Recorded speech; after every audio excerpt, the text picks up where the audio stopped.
Hey everyone, thanks for listening. Today I've got with me Lalo Dagach. Lalo is, we're friends online, so we're internet friends. But Lalo is also a translator. He's living in Chile right now, and he's got a really good podcast covering a wide range of topics.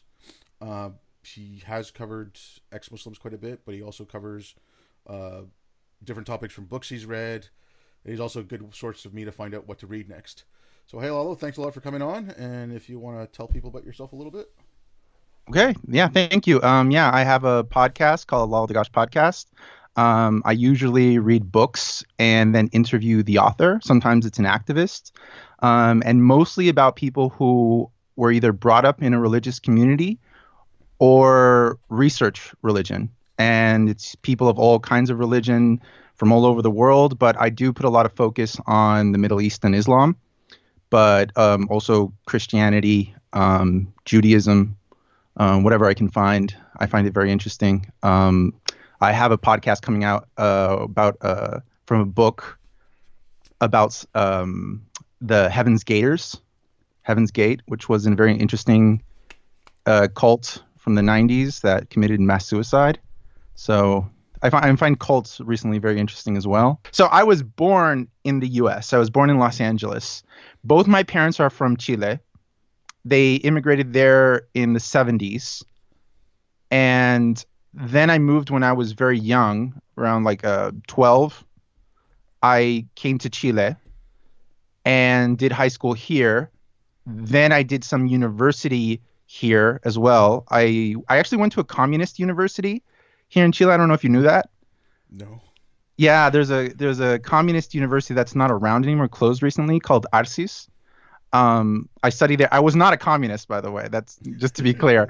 I only studied there because I wanted to study film, and it was the only film school in Chile at the time. Now there's more, but it was the only university that offered a film as a major. So, but then I only stayed there for a couple years, and then I went to UC Santa Barbara, where I graduated, and then I moved to Korea.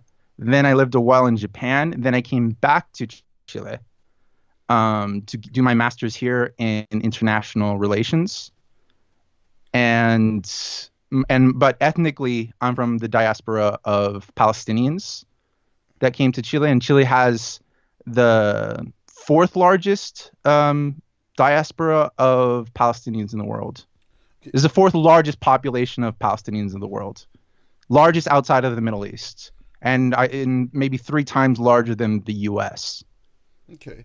That's kind of what, like, I was, because I wanted to get on that, because you've traveled quite a bit, and so have I. Mm-hmm. And, I mean, I've always been saying this, like, traveling, and not traveling, like, going, okay, I'm going to go to India, but I'm going to stay in the Hilton and eat at, McDonald's or whatever, right? But actually traveling and going out and seeing, how the locals live, like hanging out with the locals, like that kind of stuff. So I just want to talk to you about like your experiences of traveling and what you think the benefit was, what you got out of it, and also especially like learning other languages, like like as a way to helping other people. I always said if you learn a language, it's a lot easier to understand the people if you at least speak that language, right? Not just understand what they're saying, but also get into their mindset because each language, the way it's set up, is slightly different. I just wanted to get your take on that. Yeah, I've been thinking about this a lot since becoming active online, and seeing other people do interviews and podcasts and trying to understand subjects such as Islam and the Middle East. And I think a lot of people get a lot of things wrong when they try to understand other cultures. I think most people try to understand other cultures solely through other people's experience. So in politics, if you study like political science and you've ever had to write like a paper or a thesis on it, you'll know that there is quantitative and qualitative research. Yeah. And the quantitative is when you add statistics, you add hard data, right? Studies, polls, historical events, laws, for example, everything that is just hard data. And then there's qualitative data, which is authors' opinions, people's statements, what they experienced during certain things, and neither is considered invalid necessarily. Obviously, there's a leaning towards the quantitative in these studies, but I believe you can't actually understand anything without both. And you can't understand it just with quantitative data. You can't understand. You're not going to understand the Middle East just through looking at statistics on Pew Research. Do you see what I mean? Yeah. You can't just see, how many what percentage of Muslims approve of blasphemy laws or approve of Sharia or oppose divorce and abortion, things like that. It's important to know what percentage believes or doesn't believe in certain topics, but you can't just understand it that way. But equally, you can't just find a random person from Iraq or Syria, interview them, and then think you understand the Middle East. I mean, it happens a lot, and I think this kind of bugs me when I hear people make these kind of assumptions when they interview someone. It's very typical of people in the West to meet somebody from a foreign country and believe their opinions are representative of the majority, when that's not necessarily true. Yeah. There's, for one, that person might belong to a very small minority, a religious minority, an ideological minority. And sometimes, people who are very affluent, right, very rich, or perhaps even very poor or very middle class have their skewed look of the country, right? If they're very rich and they live in a very isolated community, they go to a boarding school or private school, they'll say, oh, no, people are very wealthy in my country. There's very little poverty. Maybe that's not the case. Maybe they're just ignorant of it. And I've met plenty of people like that, depending on the country they're from.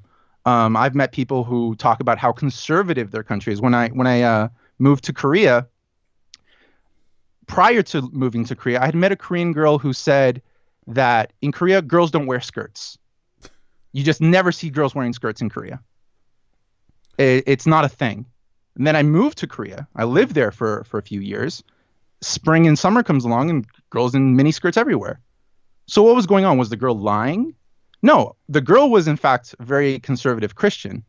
So I'm sure her and her family and her friends and the people she's around, that was true for them, right? But it certainly wasn't the common thing. And that happens a lot. Another thing is ignorance. Most people are very ignorant of their own country. Not everybody's an expert on politics and history of their own country. Most people aren't. Certainly, I live in Chile. Most people are not experts in history of Chile or politics in Chile. I'm not even. I mostly study international politics and history. I know some because I studied politics here, but it's not even my main focus. And I mean, it certainly wouldn't. You would tell me that, just speaking to some random Canadian, not necessarily they're going to know everything about Canadian politics. Well, so just a small interjection. Yeah. The only Canadian politics that matters is hockey. So we don't care about anything else up here.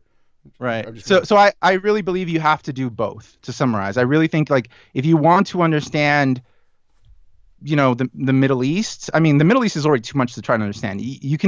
Some people try to interview somebody maybe from Egypt, and they're just saying, tell me about the Middle East. Maybe that person hasn't even traveled within the Middle East. They can barely maybe tell you about Egypt. And even then, maybe they're only telling you about Cairo, maybe, right? Because even outside other cities, especially in the Middle East, sometimes they speak other languages and have other cultures. I mean, just within a country like Egypt or Iraq, you might have hundreds, sometimes even thousands of different cultures, right? Tribes who practice very different kind of traditions.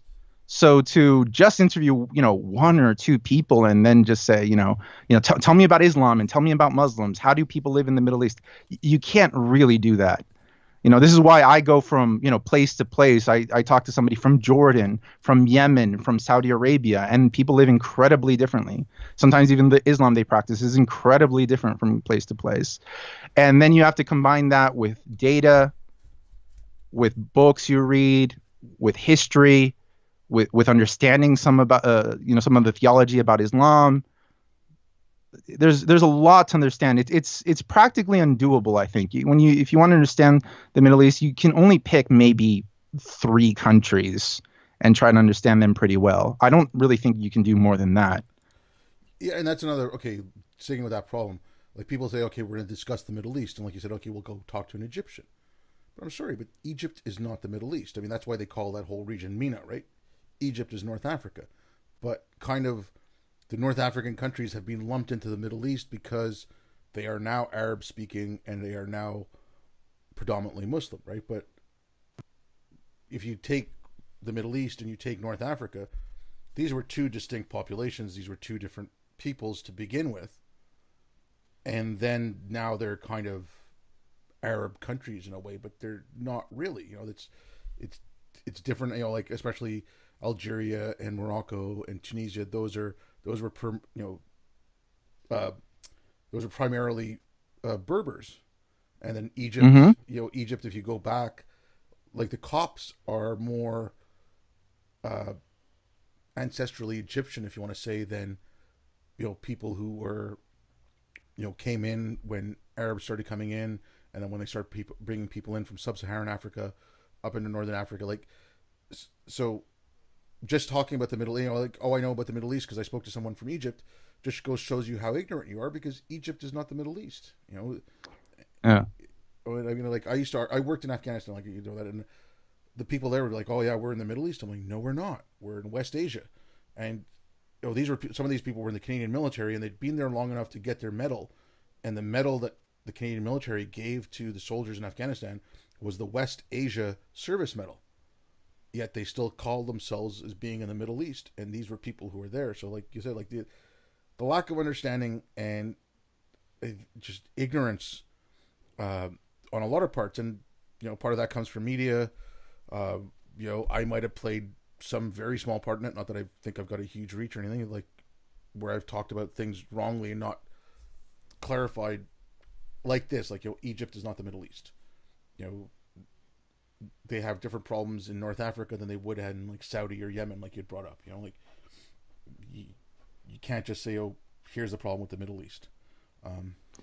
Right. So, for example, as you know, and this is, as well as I do, that a disproportionate amount of the people who are ex-Muslim who are interviewed by even very big shows like Sam Harris or Rubin Report or many others are mostly Pakistani, right?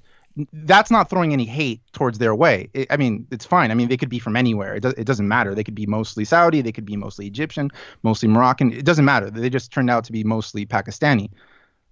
Okay, but it should be understood that they're representing a certain ethnic group, a certain nationality, a certain culture. That's not clarified usually, right? And to just have on a lot of Pakistanis and Pakistan is not in the Middle East, a very shocking amount of people who even follow this topic very closely on Islam believe that Pakistan is in the Middle East. And I've even encountered people who think they're Arab, right? And I see this even from people from the UK where, they have a lot of problem with Muslim extremism and fundamentalism in Sharia courts. But the overwhelming majority of Muslims in the UK are of Pakistani and Bangladeshi background. Arabs only make up less than 7%, right? I think there's only in total in Britain like 500,000 Arabs, people of Arab background. There's over 1 million in Chile, right? I mean, there's also only about 500,000 people of Arab background in Australia. And to give you an idea, when I say 500,000 are in Australia and the UK, there's over 12 million people of Arab background in Brazil. Over 12 million, right? So when people do that and they have on a person of Pakistani background, totally fine. It's totally valid if they're Pakistani or if they're Saudi. It's, no country is less valid than the other, obviously.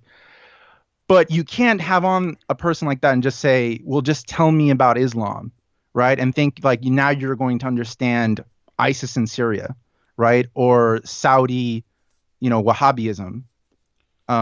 You have to be clear about what you're talking about. And a lot of people don't maybe not understand what I mean by this. It's like, well, isn't it all the same? It's like, well, no. You certainly cannot, for example, to make it clear, and this is the only way people seem to understand it clearly, is that you'd obviously be making a very big error if you wanted to do a podcast where you try to understand the abuses in the Catholic Church and 90% of your guests were Mormons from Paraguay. That's Yeah, essentially what is happening, right? Like you're asking on Mormons from Paraguay to talk about abuses of the Catholic Church, and when you have them on, you just say, "Well, this is a Christian. Tell me about Catholicism." Right? That's not really, an apt thing to do unless the person is an expert on that topic, yeah, some kind of study, some kind of degree, which that's not usually the case. and I mean, like you're right here too. And again, this was uh, because none of these things were up until 2014 when I got back. I never talked about these things really. I was just, I was gone. I was working overseas for 13 years, so that's one of the reasons. But when I first said, okay, well, there's problems with Islam, but and we've talked about this before. Like my family has an Arab background. Man, I actually did the 23andMe, and it's less than my dad thought it was. But anyways, we do come from like his great grandfather or his grandfather moved from Yemen to India, and but there is a love hate relationship there. And then when I moved to Canada, the first time I heard about Shia, like we moved to Canada when I was 6. The first time I heard about Shia Sunni. Up until that point, I was like, okay, we're Muslims. There's Islam. I hadn't even heard about Shia Sunni until about 1980 or 81, like the first Intifada into Lebanon, right? Like Hmm. around that time, and that's when you started hearing a lot about Shia, and that was also, 79 was the Islamic Revolution in Iran, so the word started coming up. But up until I was about 11 or so, or maybe 12, I didn't know there was a Sunni Shia thing. I'd heard about Protestants and Catholics because I was living in Canada, and I just thought about Islam as one big giant thing. I didn't even realize there was separations in it, and that might be par for the course still for some people living in India or Pakistan. Like it's not something that comes up every day. It's not something unless you are in a if you are in a Shia household in India or a Shia household in Pakistan. I don't think that on a day to day basis it's talked about as Shia or Sunni, right? Or even Ahmadi in Pakistan, some parts of India. The majority of the people there are still Sunni, as the majority of Arab Muslims are, and they say they'll just talk about Islam. It's I think it's only the minorities themselves that try to make that distinction because they feel it the most acutely, right? Hmm. Well, and to going back to the topic that you brought up initially about language and culture. I mean, I lived for a while in Korea and learned Korean. I mean, just there, just in East Asia, you compare Korea to Japan, they are completely different languages. They can't speak to one another between those languages, Korean and Japanese. The cultures are extremely different, although there's a lot of Confucius and Buddhist background. They're very different cultures still, and there's a lot of hatred, racial hatred between the two. And if you know some of the history, it's because of the colonization of Japan of Korea, Yeah, and that those factors are very important. And if you apply, the same kind of ideas then like to the Middle East, when people start talking about, Islam in general, or they talk about, reforming Islam, there are hurdles that I don't hear brought up very often, which is hurdles of language. If you're hearing from a Pakistani Sufi in the UK whose main language is English and then probably Urdu, well, you know very well, Obey, that well that's a very particular language to Pakistan, maybe some parts of Bangladesh and Afghanistan and so on, but not of the Middle East. You also know that there's a lot of racial discrimination between Arabs and Southeast Asians. A lot, to the point where it's very difficult that they would pay attention to the thoughts of another person religiously. There's some exceptions. There are some famous um, East Asian preachers and imams, right, in the Middle East, but it's very rare still. And those are the racial, tribal, linguistic, cultural discriminations between a lot of these countries. I mean, just within these countries, within one country, again, let's say Iraq. There's a Iraq is one of the exceptions in the Middle East where it has a very large Sunni and Shia um, base of Muslims. and a lot of the tribalism and the conflicts that have happened in that country are because of that Sunni Shia divide. And then on top of that, you have the tribal divides, the cultural divides, the tribal divides. There's so many just in one country and cross nations. There's the Turkish hate the Kurds. The Kurds have problems with the Arabs. The Arabs have issues with the Southeast Asians, and it just goes on and on and on, right? The Persians don't like the Arabs. It just there's no end to these conflicts, and they're not always just based in religion. Oh no, not at all. I mean, okay, when you're talking about like okay, everyone has these disagreements. There was a saying in Afghanistan, and it was uh, me against my brother and I against our tribe, our tribe against our clan against other Afghanis, all Afghanis against everyone else, and that's the order they would fight in, right? And And I'm sure that doesn't involve every hatred no, even there. no, but I'm it's sure there's way more. I'm sure that's just a summary. yeah, exactly. But Yeah, that's how they think about like who they're gonna, like sure. they're all. It was kind of a way to say they're always fighting against someone, but this is the order in which they will, they'll defend themselves. And it's when you talk about the tribalism in the Middle East and stuff like that, it's totally there. And same, okay, the racism and stuff. I'd see some of it in Dubai, like when you're going in, you'd see all the migrant workers coming in from India or the Philippines or Nepal or any part of like either Southeast Asia or South Asia, and they would be just kind of herded into like one section, and they're being completely and utterly mistreated.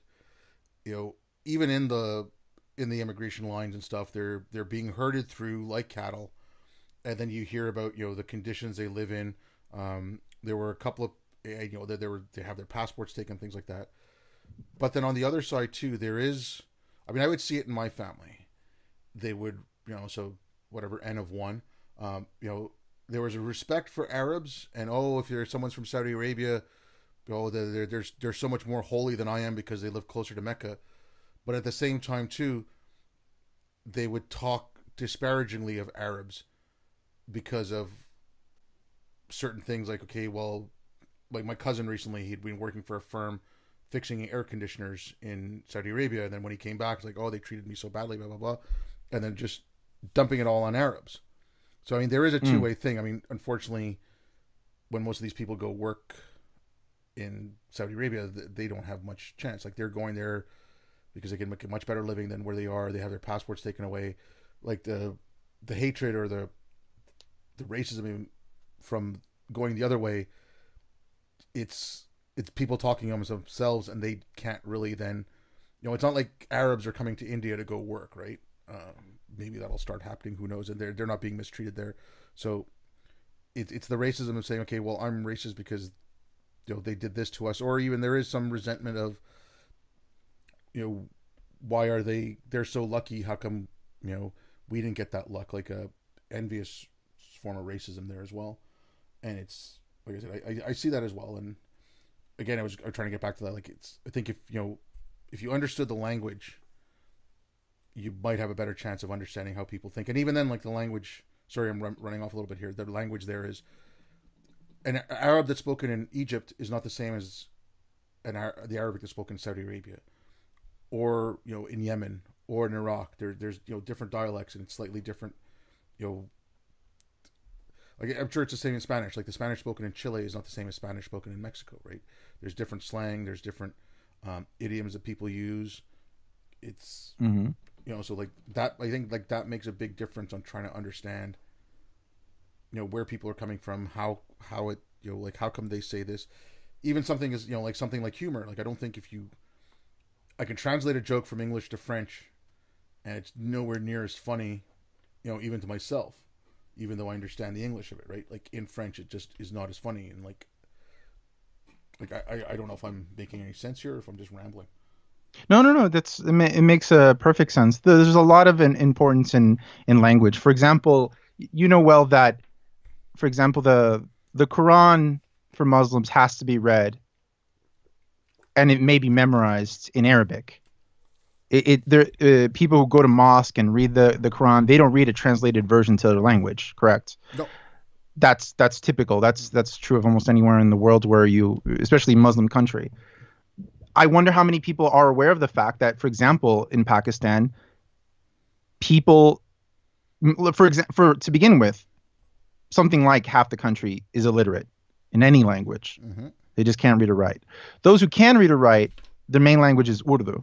And then there's other languages on top. I think there's like 4 languages before you even reach Arabic. It's maybe a handful of people, mostly maybe imams and some clerics who know Arabic fluently. So that means the way, way overwhelming majority, probably over 99%, can't read or write or possibly even speak Arabic.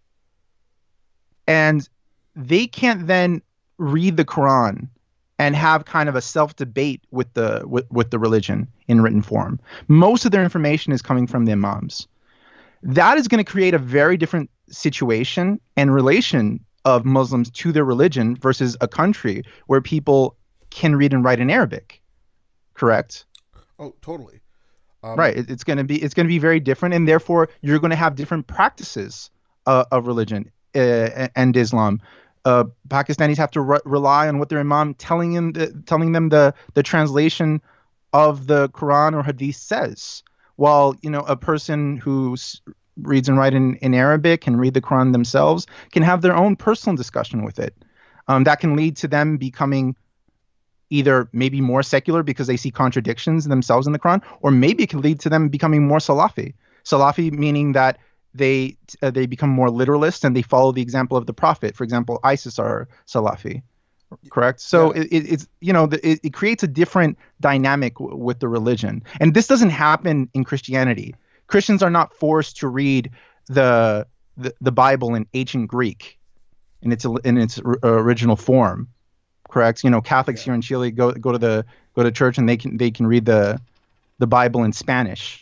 Yeah, and it's, okay, mm-hmm. And granted, okay, Christianity had that, and this is not a whataboutism really, but it went through that, right? Like in England, Thomas More, and now Saint Thomas More, the patron saint of politicians, used to burn people at the stake in England for owning a Bible in English, right? So, like we've, Christianity's, like you said, has come out of that, whereas Islam still has that, and you have to learn it in Arabic, and in some ways that's worked to my advantage in a little bit. Like I've been told, oh well, you can't say that you don't believe anymore because you didn't understand enough because you don't speak Arabic. And this is someone, the person who's telling me this is someone who I know doesn't speak Arabic.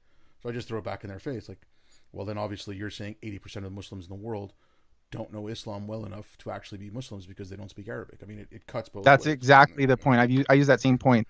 Muslims will always tell you that 1.5 or 1.6 billion people are Muslim in the world. But then when you try to debate them on what the Quran or the Hadith says, they say, well, you don't speak Arabic and you can't read or write in Arabic, therefore you can't say anything about Islam. Well, I'm just like, well, you just threw out like 80% of all Muslims, since Arabs only make up what 15, close to 20 maybe percent of all Muslims. 15 or 20%. The most populated countries of Muslims is it's Indonesia, India, Pakistan, maybe Bangladesh and Iran. Maybe not necessarily in that order. None of those are Arab, and none of those are necessarily Arab speaking.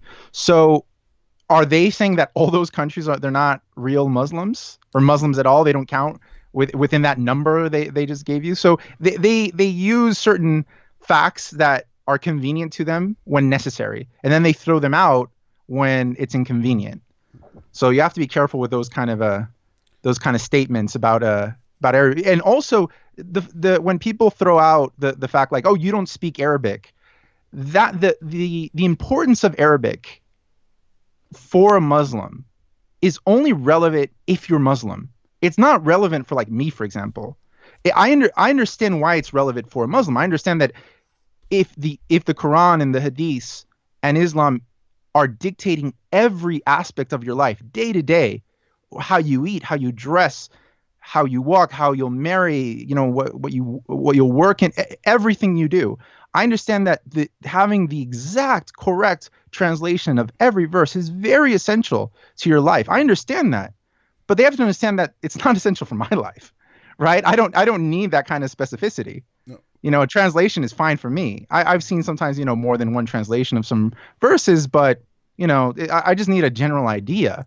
This is like the Star Wars nerds telling you, have you seen every movie 1,000 times, or these Harry Potter nerds, right? When they tell you, well, have you read all the books? I was like, no, I just saw the movies. Well, then you can't comment on Harry Potter. Yeah. It's like, well, I got an idea of what Harry Potter is like. The books might be good, but I'm not a big fantasy fan, so I don't really need that kind of detail. So, when anybody, it doesn't matter who they are, they start telling you about Arabic. It's like, yeah, that's a rule for Muslims. That's not a rule for us non-Muslims who are just looking for a general scope of what's going on here, right? It's like, I don't need the exact perfect translation of every word of a verse to know, how to wash my feet, for example. That has no relevance for me whatsoever. Yeah. I couldn't care less, right? Or which foot to use when you step into your house, exactly, exactly, something like that. Yeah. Right. It's all right. Well, I mean, so what as fun as it is to talk about this, I want to just like switch gears a little bit, because you've done a lot of stuff on Twitter recently about Venezuela and everything that's going on there. And because I know obviously you're not living in Venezuela, but at least your proximity is a lot closer than where I am. Mm-hmm. And so, like, I do understand that Chile has been getting refugees coming in from Venezuela, or people. It's one of the main countries that has been getting immigrants from Venezuela. Yeah, I can't leave my house anymore without meeting at least one Venezuelan everywhere. So I wanted to see, like, because, like, you have studied politics, and like you said, you'd study more international, and I saw everything you were putting up about Venezuela. So I just wanted, if you wouldn't mind, maybe like giving like a brief rundown, even though it's a complicated topic and you can't really break it down too. Yeah, I mean, even if I was to do a podcast myself on Venezuela, it would have to be a series of like 5 podcasts, 3 hours each or something. I've been following the topic of Hugo Chavez in Venezuela since about like 2009 or 8. And it was one of the main focuses when I was studying international politics. Since that day, since the time I was following it, that country has been going down the tubes. It was one of the reasons I even started following the topics. I see people online claiming that the problems of economically in Venezuela are only under Maduro. They're only of the last 5 years, et cetera, et cetera. This is nonsense. They've been happening since day one under Hugo Chavez in 1999, right? Even when he initially decreased poverty in Venezuela, he already in the first year tore apart the Congress and the Constitution in the first year. I mean, the whole thing starts to go to hell very quick. And it's very complicated to explain to people what's happening in Venezuela, but I can tell you a story that I think encompasses exactly what's wrong with Venezuela. And I should preface by saying a lot of people online summarize the problem to Venezuela on the right. They just say the problem is socialism. And the problem I see with that is that when they say that the problem is socialism, they're involving topics that come from the United States, have nothing to do with it. For example, they might include it when they say the problem is socialism, like, and this is why we shouldn't have Obamacare, and this is why we shouldn't have, like free education, right, or free healthcare, et cetera, et cetera. That's not an issue. That's not what's happening in Venezuela. The country did not go to hell because they had something like Obamacare. There's many kinds of socialism. Another thing to understand that in Latin America, socialism is very often used synonymously with communism. And what was happening in Venezuela over the last 20 years is much more leaning towards communism than it is socialism. And and they never made any qualms about this. They called it a socialist revolution, but they modeled their economy and their politics after Cuba. That was their model. And Hugo Chavez said that from day one. And all his posters on the streets showed Che Guevara and Fidel Castro. And that's who he was, number one buddies with. The same thing happened in Chile under Salvador Allende. He, first thing he did when he became president was invite over Fidel Castro. So what happened in Venezuela? Well, besides what I told you about, like him, deconstructing the Congress, tearing apart the Constitution, he also started expropriating properties, companies. Well, the first thing he did, I think it was within the first days, that he threw out all the American companies who were bringing out oil. And, a lot of companies, that what they do is they buy basically property under oil. They buy the oil and they pay a royalty to the country. This is often because the country doesn't have the technology to take out the oil themselves. It's kind of like buying the rights to drill the oil, and they pay them a fee. So a royalty. Yes, exactly. Right. So he just threw out the gringos, sent them home, and they're like, okay, now the oil is back in the hands of Venezuela. We will take it out. And then he started doing this with everything. News channels became all under the control of Hugo Chavez, except for I think one. To go back to the example, I was going to say that I think this is the best example if people want to understand what economically went wrong in Venezuela. So I was working as a translator for an investment firm. So I'm not an investment guy. I'm not an economics guy, but I was working as a translator for an investment firm, and they have investments all over the world. And they had investments in Venezuela, and this is around maybe 2010 or 2011. And one of the guys who worked there said that they owned a factory that made porcelain products for bathrooms, right? So they made bathtubs, toilets, a sink, things like that. And they said, we sold it. How much do you think we sold it for? I was like, I don't know. How much is a factory worth? $1 million? $100 million? I have no idea. They said, we sold it for $2,000. Like, why'd you do that? Well, and then he explains to me what happened in Venezuela. So in the first 10 years, almost, of Hugo Chavez, he brought down poverty. How did he do that? That's the important thing. It's not, a lot of people say, oh, Hugo Chavez, improved, brought down the poverty in Venezuela. But it's important to know how. So he would make these homes. He started building homes for the poor. Sounds great. Oh, he's building homes for the poor. Wonderful. Everyone should be doing that. Build homes for the poor. How did he build these homes? Well, to build a home, for example, you need bathtubs, sinks, toilets. So where would he get them? Well, he would go to a store in Caracas, and he would send the military there. They would take out the products, and then they would take them to go build these homes. They wouldn't pay for it. They just took it. So what happened with that store? Well, the store closed because they didn't get their money for the products they were selling, right? Yeah. Well, what happened? Well, that store closed, and that store was buying those porcelain products from a factory where they were made. And suddenly the factory wasn't selling to those stores anymore. So the factory was worthless. So the factory closed. So the investment firm here in Chile sold the factory for $2,000 because it was worthless. And you see the chain of events there that comes with Hugo Chavez lowering poverty. Yes, suddenly there's a home for a poor person, but there's another person who owned a store, and that store closed. Suddenly that person is out of work. They lost their business. And suddenly a factory closed. That's a bunch of people out of work. And the owner, they lost their business too. And the investment firm, what do? Well, they didn't just sell their factory for $2,000. What else happened? Well, they also are telling themselves, we're never going to invest in Venezuela again. We invested in a factory that we then sold for $2,000 because it was worthless. We lost money there. We're never going to invest in this country again. So when people on the left say, oh, the problems were American sanctions, that's why the money wasn't coming in, because the American sanctions. Well, mostly, the American sanctions were just mostly sanctions on property and offshore accounts from the leadership in the executive and the military. It wasn't saying they couldn't trade. In fact, the U.S. was the main buyer of oil from Venezuela up until a few days ago. They were the main buyers. And that's because the oil in Venezuela can't be processed. It's a very heavy crude oil.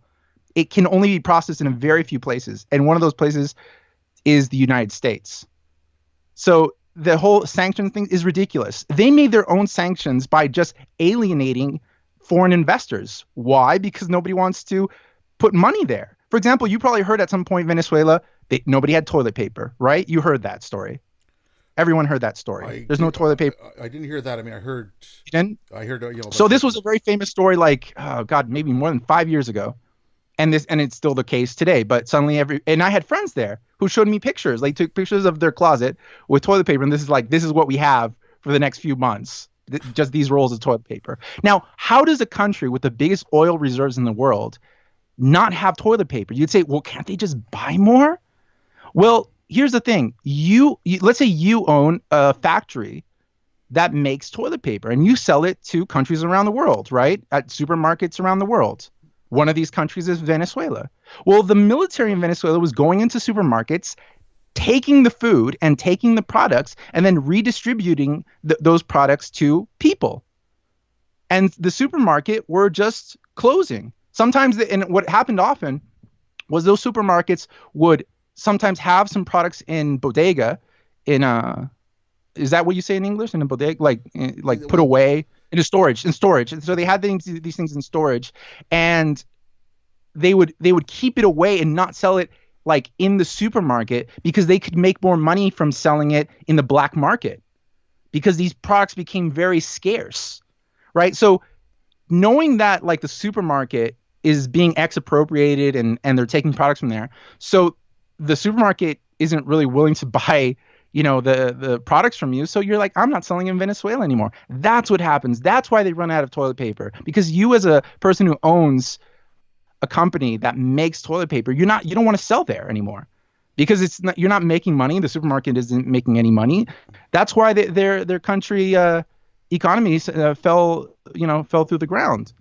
And that's why the value of everything was lost. The value, and also the value of the money was lost because you're not a prosperous nation, right? You're not creating anything. There's no collateral on your money. Actually, speaking of that, I just read somewhere that, God, I'm drawing a complete blank here. Maduro, he was like cashing out some of the gold reserves of the country to like help stave off death, or just I don't know, like he was selling off some of the gold reserves, and like to me that's insane because that's, like you said, that's backing. Yes. However weak. That's called, what was it, the gold standard, right? Where the value of a country's money is set in collateral with the gold of the country, right? The United States has Fort Knox and this started many years ago, the whole gold thing. Now people are hearing about it now, but for example, this was like 6 or 7 years ago. There was a story where Maduro because the gold they have wasn't stored in Venezuela, it was stored abroad, and even now they have some gold stored in the UK, but they brought some gold from overseas to Venezuela, and guess what they did? They even made a parade out of it. They paraded the gold through the streets, and they would say, "El oro de Venezuela ha vuelto a su gente, ha vuelto a su hogar." The gold of Venezuela has returned to its country, it's returned to its people, as if it was being wasted away somewhere else or somebody else was owning it, and now it's in the hands of the people, right? Now, why did he do that? Because the people in the military and in the executive realized, and this was under Chavez that I'm telling you this parade happened, they already saw that inflation was going to hell, and they needed to pay off, especially the people in charge, which is mainly the military, right? They need to finance the country, they need to pay off the military, keep certain people happy, and they can't pay them with bolivares. So they need to pay them with gold. And I also think that a lot of the people in charge were they're not that dumb, although they're pretty dumb, but they're not dumb enough to know that their country and their currency was going to hell, and that if they were going to steal money, there's no point in stealing bolivares, right? That money's worthless. You could burn it for all they care. So they needed to steal something that doesn't lose value, which is gold. But even the gold they had, which they brought over, as I told you 7 years ago, they needed to start selling it off. And they sold. I read that they sold last year in 2018. Maduro sold three tons. Or was it? Is it 3 tons? I forget, but it was a certain quantity, like 3 tons of gold to, I believe it was Turkey. And this year he tried to sell to the Emirates 15 tons. Jesus. And why did he try why did he duplicate so much the quantity of gold he needed to sell? Well, because the United States cut off his currency to get money from oil, and he's desperate to get money, and so he's trying to sell off the gold. Now, why is he desperate for money? Is it to take care of the people? It's not to take care of the people. It's to take care of mainly the military. And this is something I've said a lot on Twitter. When it comes to underdeveloped countries that are basically living under a dictatorship, the only way a dictator stays in power is through the force of the military. Right now with Guaido and Nicolas Maduro, whether Guaido comes to power or Maduro stays in power depends on what the military decides. It has nothing to do with the United States. It's nothing to do with Maduro or Guaido. It's the military. And they've said it themselves. Guaido has said it themselves. And there's speeches Guaido has given where he's even told his public, like, if you have any soldiers in your neighborhood, go give them a gift. Go say, go hug them. Go be nice to them. Because he wants to get the military on his side. And if you see Nicolas Maduro's Twitter account, it's him with the military in every tweet. Photos and videos of him just sucking up to the military as much as he can. Speaking of that, excuse me, I didn't mean to cut you off, but they yeah, like he just like I think it was last weekend there was like some big rally, and then you see like the population, but they're kind of like little clumps of civilians surrounding a whole bunch of soldiers. Like half the people there were in military uniforms. Yeah, I saw a statistic that said that about 83% of Venezuela is in favor of Guaido, and just 13 or so is in favor of Maduro. He doesn't have the huge population anymore. Maduro has tried to stay in power by mainly keeping happy the poorest people in the country, and not just the poorest people, but even criminals, which is something you probably haven't read about. I believe that in Venezuela, they're called malandros, which basically means criminal, but they also use it for people that Maduro has let out of jails. And he gives them a home. He gives them some food. So they live very comfortably. They don't work. But every now and again, when he asks them to go out and beat the hell out of protesters who protesting against Maduro, they go do it. And that's one of the ways he's stayed in power. And I met recently a girl who was 23 when I went to buy a new cell phone recently. And the girl had been in Chile for about a year. And she said that she was in university before she left, and she was going out protesting. And she said that she was fighting to get Maduro out. They would go out with her university classmates, and one of the last times that she went out to protest, she said a bunch of her classmates were killed by the military. And that's where her parents just said it's too much, and they sent her outside the country. And that's what's happening. That's what's happening. And she also discussed how, it's the lowest classes who are being taken care of by Maduro, who are kind of been weaponized to fight against everyone else. Not the highest class, not the rich people, but the middle class, the 80% of the country, right? It's not, that's why that 80% is on the side of Guaido, and that 13% is actually the lowest classes.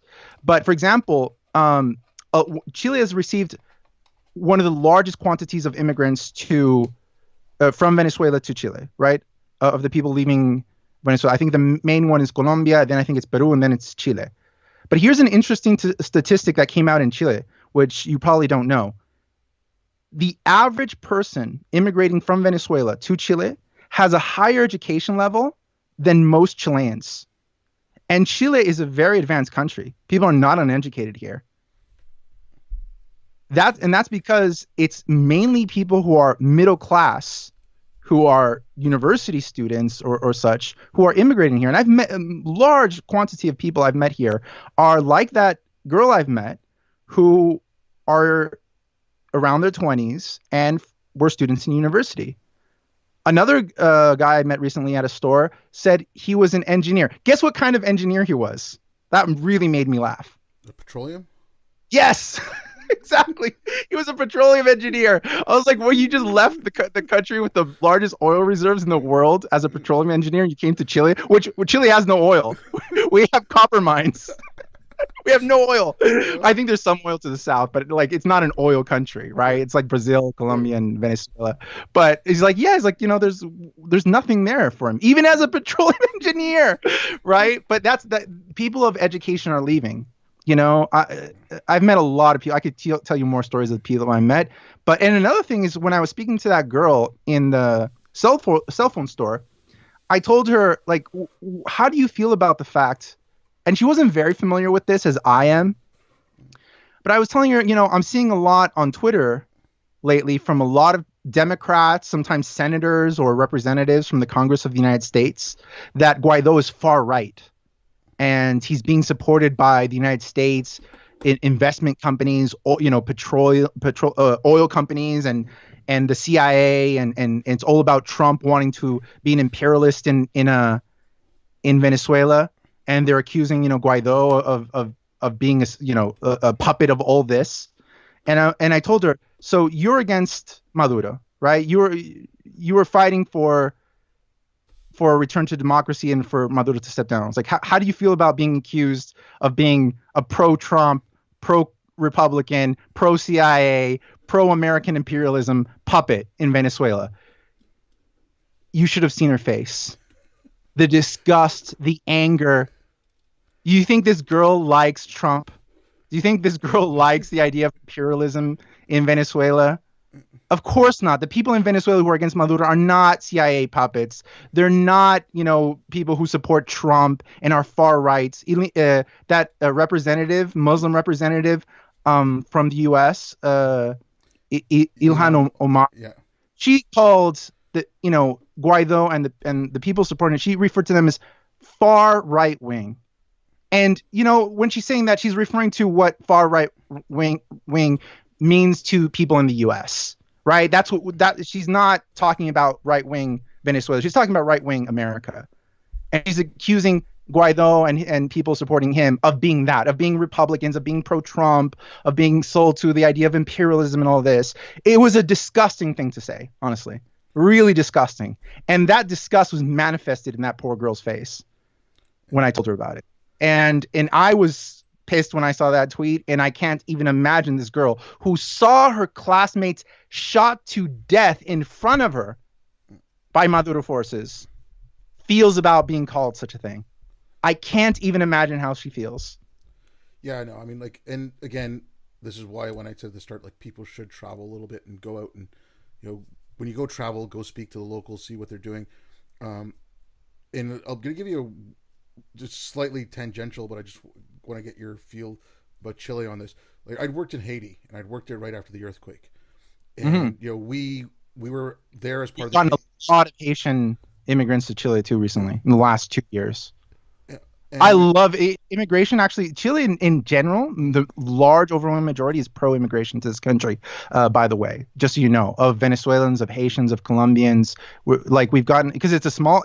Chile is a small country, but it's very underpopulated, and since it's had an economic rise, there's a need of kind of, people who are doing more kind of labor work and things like that. And I can't say enough good things about the immigrants that have come in recent years. Haitians have it harder because they don't speak the language, so there's a lot of limitations as to what they can do. But Colombians, Venezuelans, love them all. No complaints. A lot of people were worried, are they going to bring kind of narco trafficking here and things like that? No, it's been very good. They're excellent people. I've never met one I didn't like. But you can't say enough good things about them. Like I can appreciate that, because we do get a lot of Haitian immigrants up in Quebec as well, because it's French speaking. But like what I was kind of trying to get to, the people I worked with, and we had to work with lot of local companies. It was because we Mm. were working with part of the Canadian government effort to rebuild Haiti after the earthquake. So one of our mandates was to use as many local suppliers as possible to build up the local economy, right? And I would hear like we would go talking around, and I spoke French. The company brought me down. One of the reasons they brought me down was because I spoke French. It was I don't understand. Like I don't want to get into why the company sending to a place that speaks French and obviously Creole as well. They only sent me one French speaker, and everyone else only spoke English. That was kind of silly, but that's a whole other topic. But a lot of the people locally were looking back fondly at Duvalier, and they were saying, "Oh, we had more order when Duvalier was here. We could walk down the street and not get robbed." Because there was things like they talked about Aristide, some of the people there, and they said, okay, when he came into power to prove that he had power, he actually let a bunch of prisoners go and let loose a bunch of gangs, and then tried to use the police to Hmm. curb them down, right, to show to the people Right. that I'm taking care of crime and stuff. So, but then those Mm. gangs got out of hand. So a lot of people would sit back and look fondly at Duvalier, forgetting the fact that this guy was a vicious murderer. Like I'm just wondering in Chile, do you like? Is it because Haiti's not as prosperous, but Chile is doing better? That like, are there people who look back at like Pinochet or Allende and say, oh, things were better back then? Oh Or yeah, half the country. I, Half the country and not they don't necessarily romanticize living under a dictatorship, mm, but they romanticize the improvement as far as the economy that was done. But I can't get too much into that. It's a very complicated thing. It's not a black and white issue. A lot of people will either try to attribute all of Chile's prosperity to either Allende or all of it to Pinochet. I see a lot of people on the right wing, and they get it wrong. They say, oh, Chile, look how prosperous it is, and that's because of Pinochet, and he brought over the Chicago Boys, which is a school of economics under Milton Friedman and neoliberalism. Chile was actually never neoliberal. They didn't actually. There was never an economic system here without regulation, as neoliberalism preaches. That's not exactly true. And also, the copper mines that were nationalized under Allende weren't denationalized. They weren't privatized under Pinochet. He kept them national. So that's a very complicated thing. But the main also other topic where they get it wrong is that after the end of the dictatorship in '89, the left wing of Chile was perpetually in power in the executive for 20 years. For 20 years, they were perpetually in power. There was no right winger who had been elected president. And guess what? Chile prospered as well. So it prospered, the economy got better under Pinochet, but it also got better under the left wing government. And it's also because the left wing government didn't change too many of the economic decisions made previously, though they did socialize, a few things after, but not too much where it got out of control. So Chile in general has made good decisions, and it's not solely because of right-wing ideologies. It's a not there's no such thing as like black and white issues here in Latin America. It's not just like you can say socialism is the problem, end of story. Let me tell you something. A lot of, Chile is very prosperous. They want to say, it's like, oh, if they want to be like America, you gotta end all the socialist and like free healthcare and socialized healthcare. Well, guess what? I have family that lives in the U.S. and they have healthcare plans here in Chile. A sorry. lot of them. Yeah. A lot of them. And you know why? Because our healthcare system is cheaper and better than in the US. If they get sick and it's not an emergency and something they can fly here to do, they do come to Chile and very far, still not first world country because our healthcare plan is better. So you can't again, don't tell me it's just like socialism is evil. No, you're telling me from the States socialism is evil when I have family members who fly 13-hour flights to come and have a healthcare plan. They're playing in another country like Chile to come here and get healthcare. And you're telling me it's like, oh, just socialism. It's not that simple. And again, the kind of socialism that was being practiced in Venezuela is not the same as like the Nordic countries in Europe. right? It's a very different situation. Yeah, These well, are there's a lot of, and to also answer your question about the Haitians and how they romanticize their dictatorship. Well, that's because it's a very under it wasn't just underdeveloped. It was practically a failed state. And you know that in Africa, Middle East, when you have failed states, there's no social order, right? A lot of the countries work under anarchy. And sometimes they only establish order under a dictator. Now, why doesn't that happen under Maduro? That's a good question. Like, why aren't they romanticizing the order that a dictator like Maduro is bringing? And that's because Venezuela was not a failed state before Maduro and before Chavez. The poverty was increasing. There was a lot of inequality. That's true. But it was one of the most advanced countries in Latin America, right? It wasn't a small little, like there are countries in Latin America that are very small and they're beyond underdeveloped, right? They're barely functioning, like Paraguay. If you went there, you'd be shocked. I've been there, and it looked like a war-torn country, but there was no war. so it's so Venezuela is not a country of underdeveloped, ignorant, uneducated people. It's not. Most of the people in Venezuela are very well educated. It's not like a poor anarchist country. They deserve way better than this. Way, way better. They should be a most prosperous nation, well above Chile at this point. There's a lot of theory. There's some books. There's a book called Crude Nation, and I think the subtitle is How Oil Ruined Venezuela, something like that. But the name of the book is Crude Nation, and there's a lot of theory from that book and others that it's because of the oil and the amount of money that came from oil that ruined the nation. And for example, what year was this that the Arab states, in protest against Israel, they stopped selling their petroleum? When was this? I believe it was 73 or 74. Yeah, it was early in the 70s. Right. I was okay. Right. I was young, so I wasn't even in Canada Right. at that point. But It was around this time, but you remember this event, right? yeah. That some Gulf countries stopped selling petroleum to the West in protest of Israel.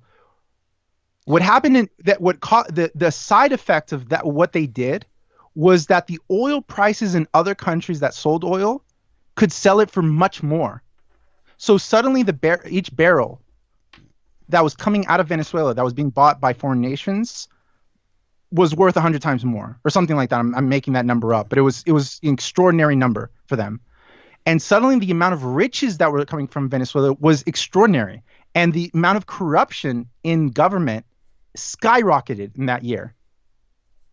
And since then, the country has suffered from a lot of corruption. And so that's also possibly a reason, theoretically, why Chile has been one of the most prosperous countries in Latin America, is because we don't have something as valuable as oil. There's copper mines, and that brings a good amount of money. There's even a surplus of money for Chile, but it's not enough where the corruption in the government spirals out of control. Do you see what I mean? Where you talk about corruption in Chile, and you're talking about, there's scandals literally in Chile that I've seen on the news of a politician who stole $2,000. I kid you not, or some campaign or finance. Like, it's within the thousands of dollars. When it's in Venezuela, where it's not even in the millions, it's not even the hundreds of millions, it's in the billions. Hugo Chavez's daughter is the richest woman in Venezuela. I think she's worth like 2 or 3 billion, something like that. Jeez. Right? So that's the kind of corruption you get, and it could be because of the amount of riches that come from the oil. It's often spoken of like of a curse of resources.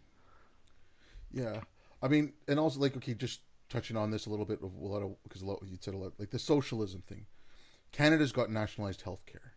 The Nordic countries that you mentioned, they have social programs, but they're not socialist in the sense of it's not. No, they're not. Most of the economy is not socialist. So socialist means either one institution. An institution is, for example, healthcare. Another institution, for example, is electricity. Another institution is water. Another institution is education, right? All those are institutions. Selling shoes could be an institution, right? Selling shoes and making shoes in North Korea, for example, is done by the government.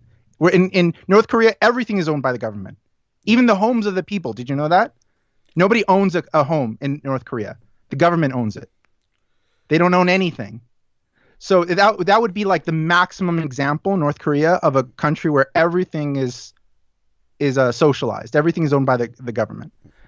And then there are countries which are much more privatized. Now, when you talk about like socialist countries in these Nordic places, Denmark, Norway, et cetera, they're only more socialist than the US. That's when people say like they're socialist, but they're not socialist as far as like that their economy is mostly socialized. No, obviously the overwhelming majority of their economy is capitalist and privatized, but they have certain institutions that, opposed to the United States, are socialized, such as healthcare, such as university and education, et cetera. So they're just more socialized. Now they kind of may have made their own mistakes, and you can only socialize and give things out for free as far as you can afford to do that. Yeah. Right. You need a good tax base. You need a strong, exactly. Economy. You need the people working. But like I live in a country that is socialized. Healthcare. I appreciate it. Okay, but there are drawbacks, and of course, like wait times are long, especially in Quebec. I mean, each province it's socialized healthcare federally, but each province takes care of how they handle that. Like British Columbia, you actually pay. It's not much. I think the most you would ever pay is about $30 a month. On top of the like, you get taxed, and then based on your salary, you pay a slight premium. And I think the most you can pay is about $30 a month to have this nationalized healthcare, right? So it's in Quebec, we don't pay anything. So each province does it slightly differently. And I was, a couple of years ago, I was lucky because a friend of mine was a doctor at that hospital, and I spoke to him about it. I had to get a kidney removed, and he spoke to the doctor who was like the surgeon who was doing the surgery and all that. He knew him, spoke to him, and I was just calling my friend to get a second opinion. He did me a favor. And granted, okay, whatever, say I played the system or anything, like I didn't ask for it, but it helps if you know someone to get a little bit speedier thing. Like my uncle, I remember he had to get heart surgery. They wouldn't let him leave the hospital because they said, okay, we need to monitor you. But at the same time, it took him about 5 weeks before they did the surgery. So he spent 5 weeks in the hospital waiting for surgery, which is a little ridiculous, right? If it's that bad that you won't let him go home, maybe rush the surgery a bit, especially when you're talking about the heart. So, something like socialized Medicare, healthcare, like there is, or even socialized education, things like that. There is a way to talk about them. You can't go on both extremes. Like, oh my God, don't you care about the sick and the poor? Yeah, there are stories, a lot of stories like that about socialized healthcare institutions, like for example in Canada, like you just told. But I lived in California. And at some point when I was in university, I got a sore throat so bad, like my throat had swelled. I could barely speak. And I kind of suffer from like a chronic throat problem. And it was just so expensive to go to the doctor and get antibiotics and all that it wasn't really worth it. And I at some point I decided, it'd just be easier to go to Mexico and get some antibiotics because I know what I need to get, right? This wasn't the first time this had happened to me. So I told some friends, like, do you guys want to rent a car, go to Mexico for a week? We can rent a place on the beach and go surfing, because we were surfers. We lived in Santa Barbara, right on the ocean. We all had surfboards. So I'm like, do you guys want to go to Mexico and surf for a week, and I'll get some medicine? Like, sure. It like the total for everything cost less the whole trip between everyone. If I took on the whole cost of it, which I didn't, but if I did, it would have cost less than going to see a doctor in the US. So I'm I'm going to Mexico. I go to the pharmacy. I get some antibiotics. It clears up in a couple of days, and I'm surfing, right on the beach, and we're renting a house, beautiful house on the coast of Mexico, in Baja California, right? So that's really sad that it's easier for me to go to a place like Mexico to get medicine than to get medicine in the most advanced country and richest country in the world. Yeah, no, Right. That's a very sad state of affairs. So there are it's true, there are situations like you told in Canada, but there are other situations. And like I told you, I have family that come to Chile who keep healthcare plans here. So, it's true. Like the socialized healthcare plans that they have in a lot of these countries in Canada, they're really far from perfect. And I hear a lot of these people, that you'd have to wait months to get an operation, and a lot of them come to U.S. But the United States also is not perfect. Like their healthcare plan, the amount of money people pay for university is astronomical. It's really unnecessary to pay that much.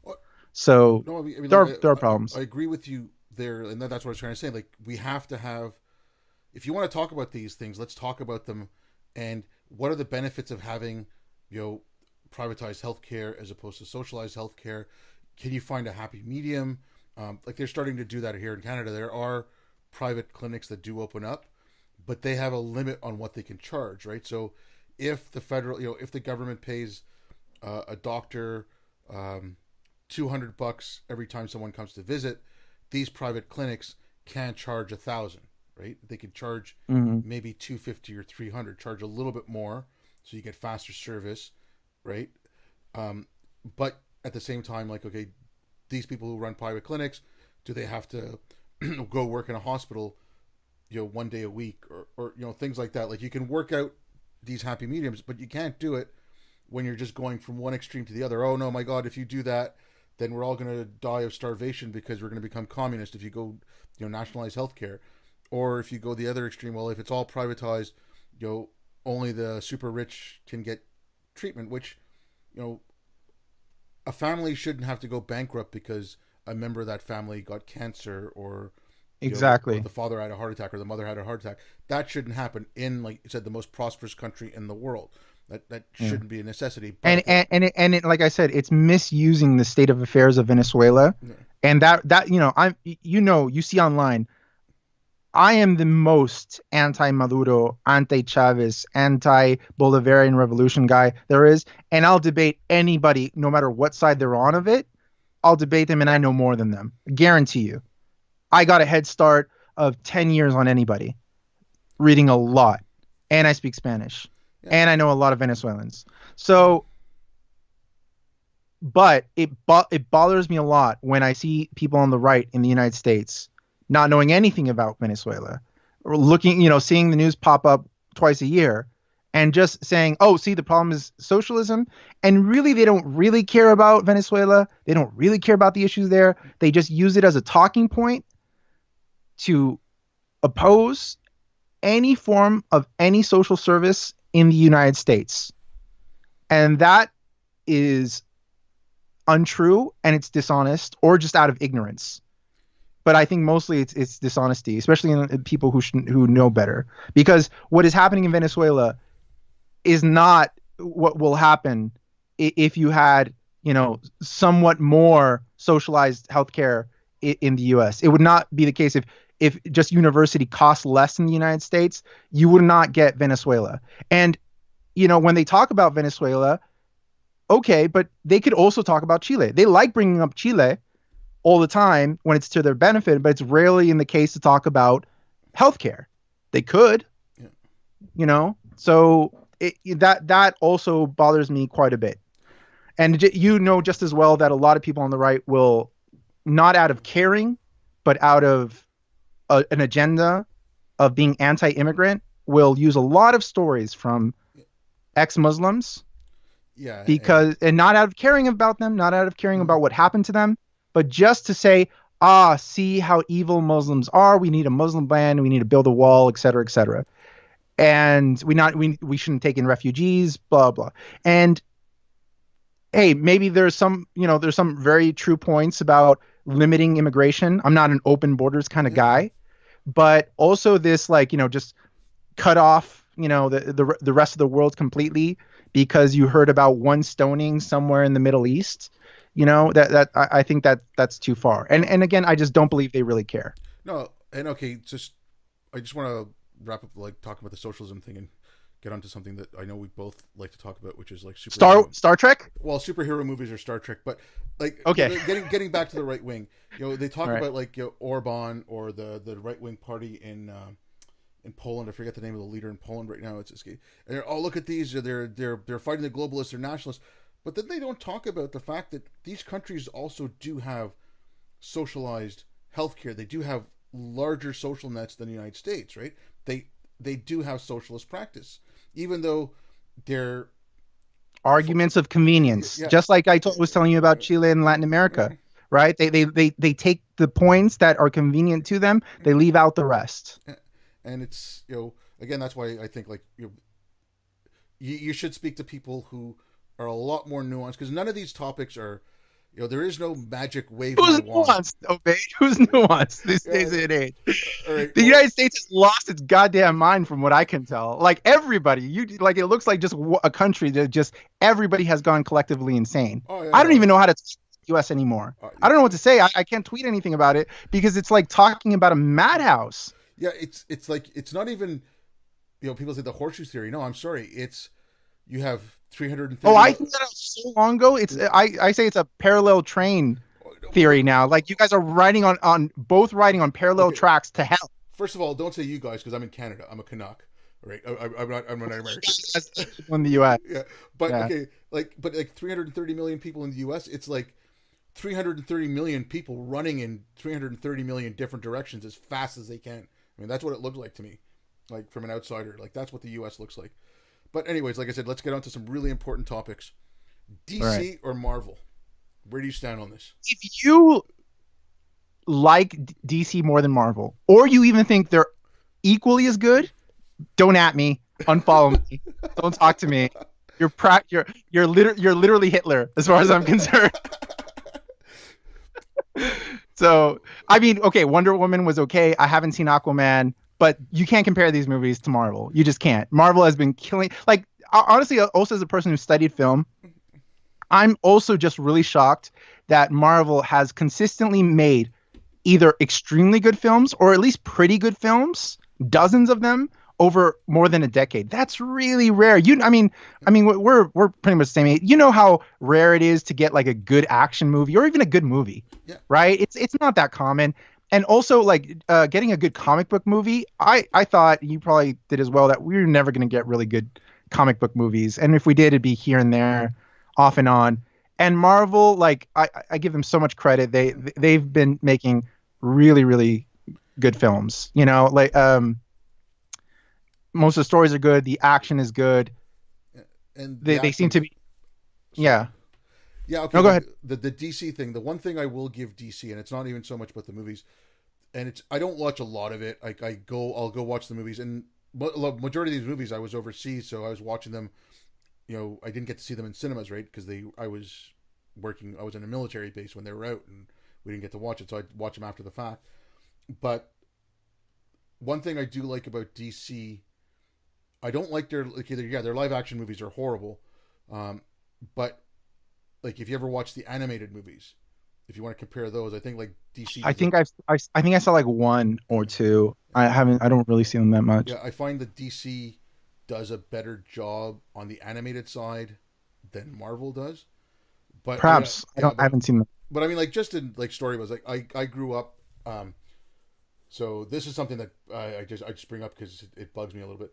My dad was Apu technically, right? Okay, when my no, but That was up. 6 months after moving from India to Canada, my dad opened up bought a convenience store and started running a convenience store. So my dad was Apu. So when they say, "Oh well, we got to get rid of Apu off The Simpsons because he doesn't represent Indians," I'm like, "Well, what about me?" But because of that, he had comic books there, and we would go to the store, after school, go home with our dad, or whatever. Like if he was there on the weekends, and I'd go into downtown on the weekends, I'd run to my dad's store. He always had comic books there, so I started reading them, and this was in the 70s, and back then DC was really big. Marvel was kind of like, you know, not even a close second. They were, you know, a distant second to DC, and that's how I got into comic books, was reading them there. And then I really liked, you know, Superman and Batman, but then when I started reading more of the Marvel stuff, I really got into Spider-Man. I liked the X-Men a lot, but I like, even as a kid, I found, you know, like getting slightly older, I found that, you know, DC was okay for when you were 7 to 12, because they were so two-dimensional, and, you know, Superman's this Boy Scout, you know, like there was no real development. Whereas in Marvel, you got to see like the inside of these characters, and it's just like, I've always liked reading. I've always, you know, had a good imagination. But whereas with Marvel, DC, like, I didn't find that, and so I started becoming a Marvel fan even at a young age. Yeah, and again, it's if these movies had been made by any other company like Universal, Yeah. Paramount, Fox, and they had made the same quantity of movies, like maybe one of them or two of them would have been good, which is what happened, for example, with the X-Men movies, right? Most of them are not good. I thought that Logan was a very good movie, right? But they decided to do something kind of different and strange there, right? Where they made it rated R. They made it very like a lot more violent than usual. It was obviously based on a lot of westerns, Clint Eastwood's Unforgiven. I thought it was excellent. I thought it was the best X-Men movie they had done, and the rest of them I could live without, to be honest. But no, I give them credit for, deciding to make consistently good movies. That are they're not making them obviously to just appeal to a mass, and not a. For example, DC has made the mistake of kind of trying to keep up with Marvel, where they're like, okay, we need to do this universe building. Marvel is bringing out, the next Avengers movie. We need to put out the Justice League movie before we make any of these other movies with the Flash and Aquaman, which made no sense, right? We're getting a Justice League movie before we get to know any of these characters, and then it's crap, and they try to make it like Guardians of the Galaxy kind of jokes. It's just bad. It doesn't make any sense. The villain, for example, in Justice League was just your typical big, brutish, I'm going to destroy the world kind of character, while Thanos actually had a story arc, a personality, an objective, and was evil, but in a way where he actually was trying to help the people of the universe live in a more prosperous way, which was very interesting. There's a lot of topics in the Marvel movies that are very interesting from a kind of socio-political point of view, like in Civil War, where it's like, should they be under the control of the United Nations or not?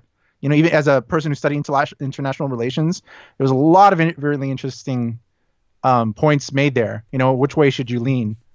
Yeah. No such things going on in the DC universe. Sorry. Okay, Sorry, guys. I don't like Batman. The surprising thing is that, as much hate as we give Ben Affleck, he was a really good Batman. He wasn't bad, and I mean, he was good. Yeah. Okay. He's not Batman anymore. He left. Yeah. But I mean, like, when you're talking about, okay, like, will they ever do a good comic book movie, right? Because up until that point, I mean, there was the original Superman with Christopher Reeve, at early '80s, and I mean, I saw that as a kid. We got to give him credit.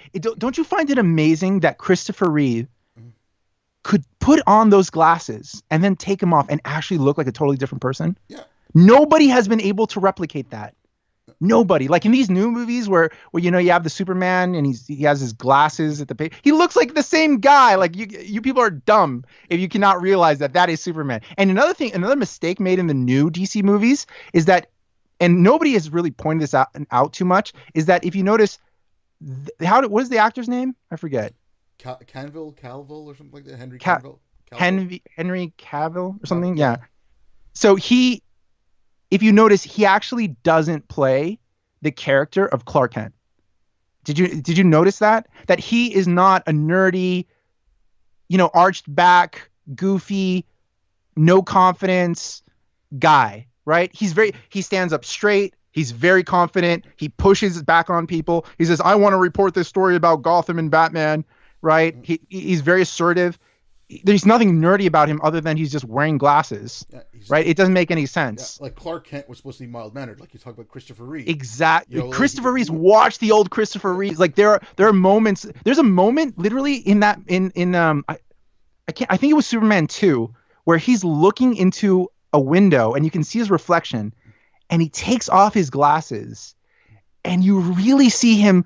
His face changes. Like he's suddenly goes from Clark Kent to looking like Superman. It looked like a totally different person. yeah, And he, and not and his look and his attitude, like he really played up the Clark Kent, not just the Superman. And I haven't seen that replicated in every Superman after that.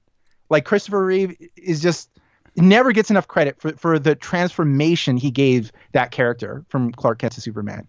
yeah. And then we can all forget, Superman 4, the quest for peace. Yeah, I mean they all kind of went downhill after. I mean that's what I'm saying. Like even when you got like a good superhero movie, like you know Batman with Michael Keaton or that Superman, you're not going to get a decade of dozens of good movies after that, right? It'll always go downhill afterwards, right? But Marvel is like I even like Infinity War was really good. Wow. I was shocked they had like what like I think I read they had like 80 main characters in that movie, something ridiculous, and it was balanced. It was, I mean, that's really hard writing.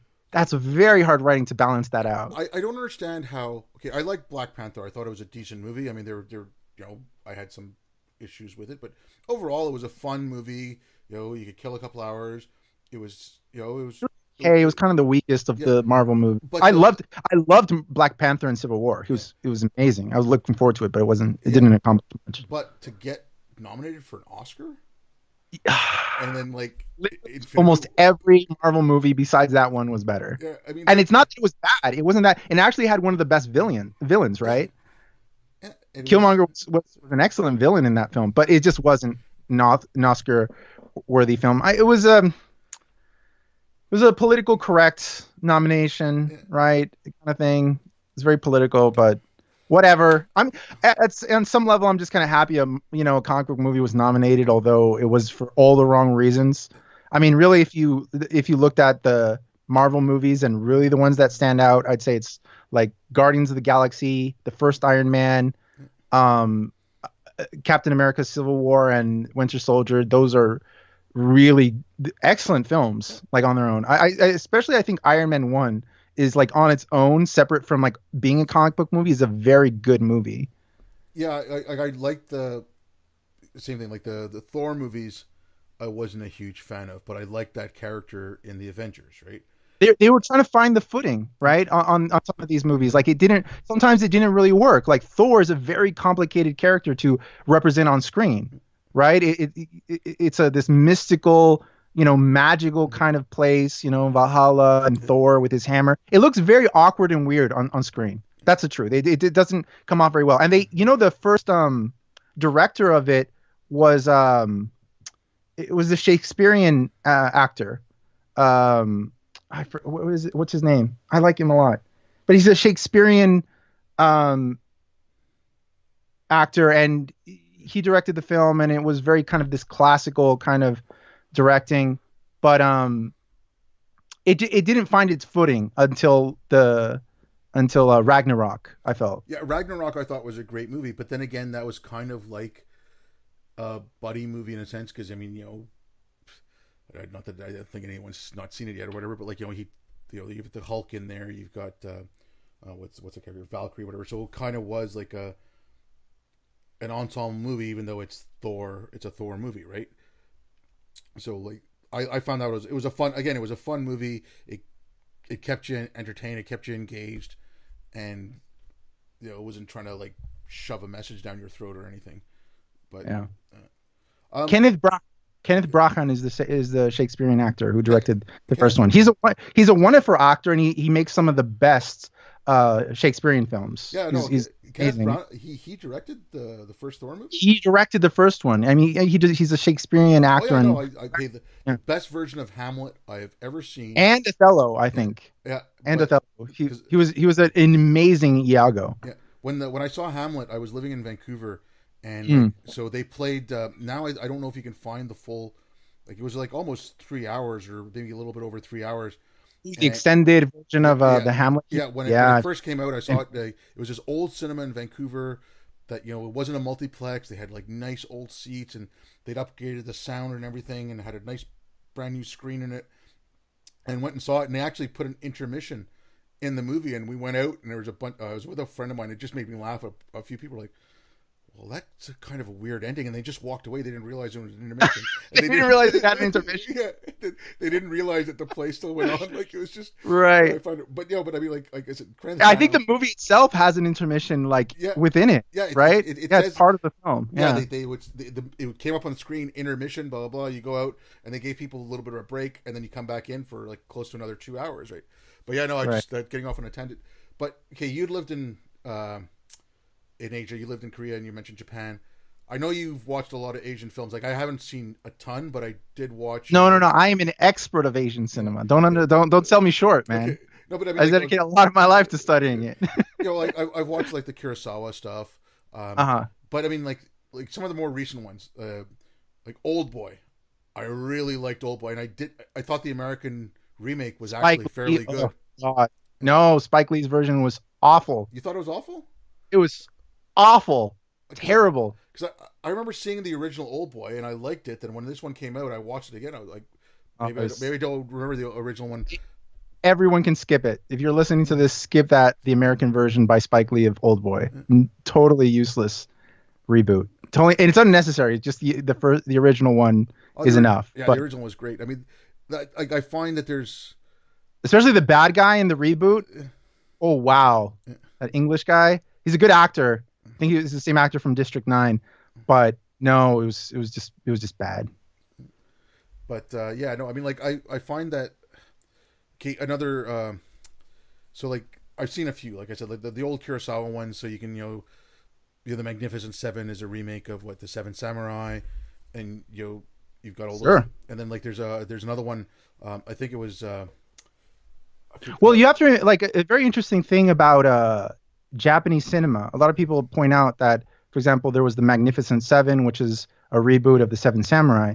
But if you study Japanese cinema and samurai cinema, as I have, you find out that samurai cinema actually came from the old John Wayne, John Ford films.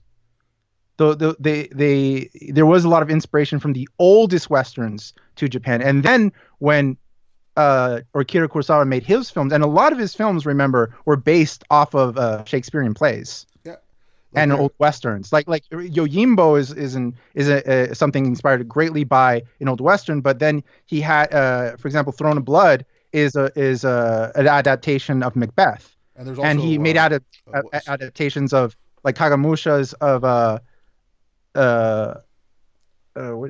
which one is Kagamusha? King Lear. It's an adaptation of King Lear. Who did Ran? And there was a movie called Ran, and that was also kind of an adaptation of King Lear. oh, I'm sorry. Yeah, no, you're right. Kagamusha is another one. Maybe it's Ran. Because Ran, okay, like it was two sons as opposed like in King Lear, it's actually two daughters, right? Or three daughters. Goneril.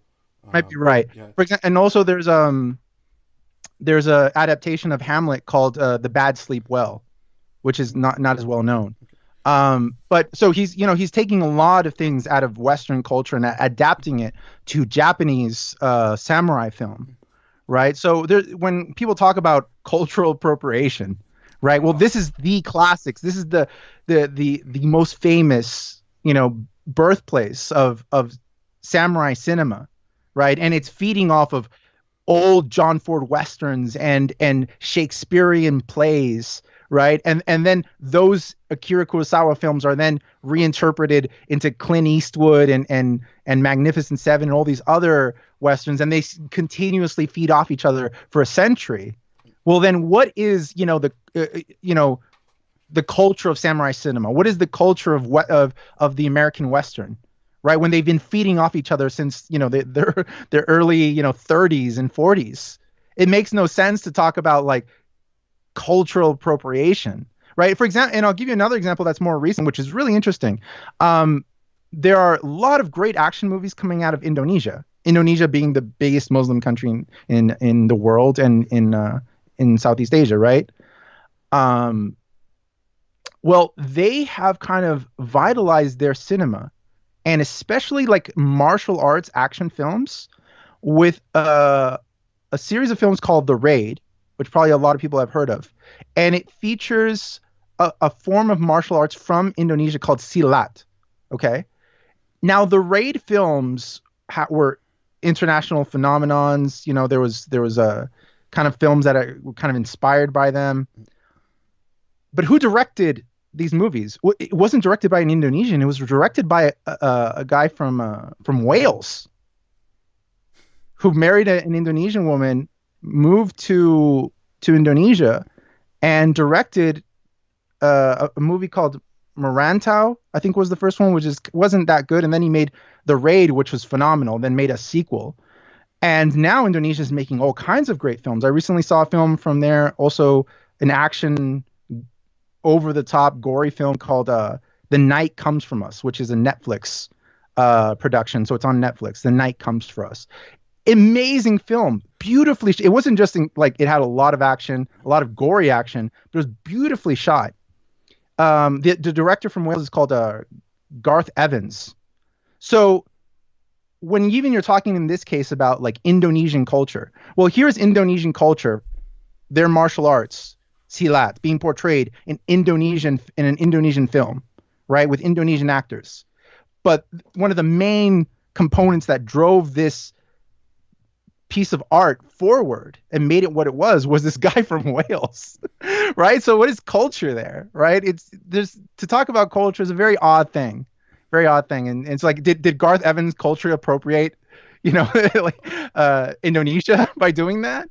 I mean, Right? I hate that term. Like honestly, though, the There's cultural. it's one of those terms. There's a lot of terms that sometimes are abused by social justice warriors. For example, triggering.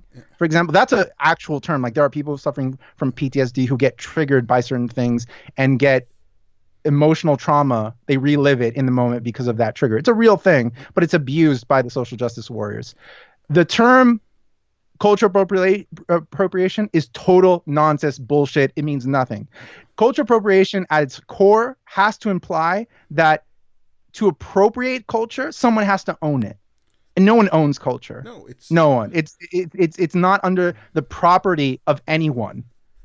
Right? And every culture at some level is a mix of other cultures. Always. Maybe there's some Amazonian Aborigine tribes, right, who are these untouched tribes by the outside world, right, who have existed there for centuries. Maybe them, right? Maybe you could culturally appropriate their stuff, but everything else, no. Don't talk to me about cultural appropriation unless you understand the culture deeply, and most of these people do not. Okay, the last movie I want to kind of talk about because it All it right. wasn't my first like it wasn't the first time I'd seen a movie from Japan or Korea, but it was one that I still liked. I still like a lot, and it really made me think because I mean before this, when I think a lot of what I'd seen were majority like the martial arts movies and stuff coming out of there, right? But I saw Afterlife, so it was the one I believe it's called Afterlife.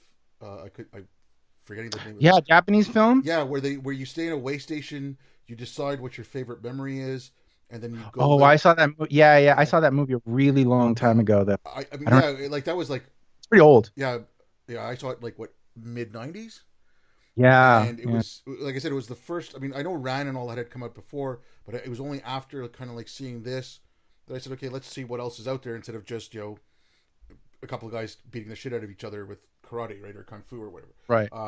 But yeah, no, I mean, it was a really interesting movie, and it just completely changed the way I looked at movies from um, like Japan, like Korea, like so East Asia.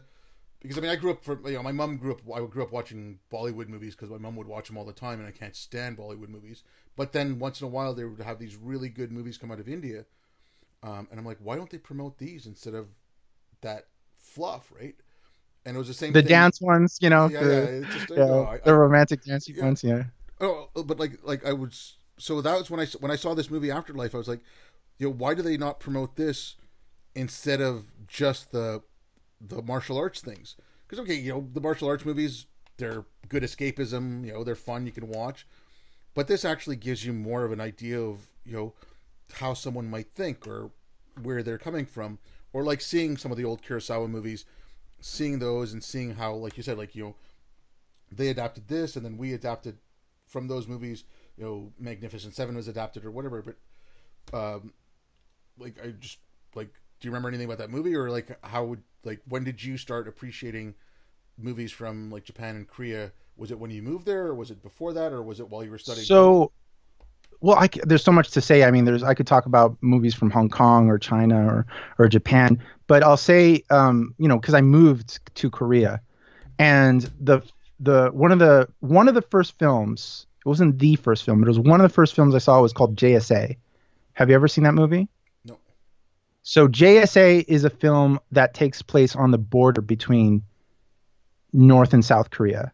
The border itself is called the DMZ, the Demilitarized Zone, Mm-hmm. but the military base of North Korea, that's right in front of the military base of South Korea and the United States, is called the Joint Security Area, or JSA. And there's a film with some of the best actors from South Korea: Song Kang-ho, Shin Hak-yoon. Um, it's just like today, they are some of the best actors, and this is really early new wave South Korean film. And the new wave started around 1997 or something like that was when it first started. And that film just blew me away. It's not an action film. It's not a over the top martial arts film. It's a very interesting film. It's not boring at all.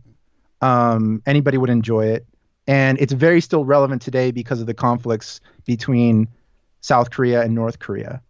I really, really recommend that film.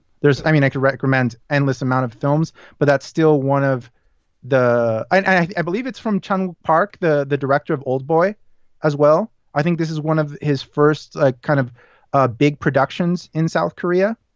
And I think one of the best ways to learn in conjunction with studying about a culture or a country or their politics is to watch films from there. And I've taken it upon myself to also try to watch a lot of films from the Middle East. Like there's not a lot of, although sometimes there's not a lot of films.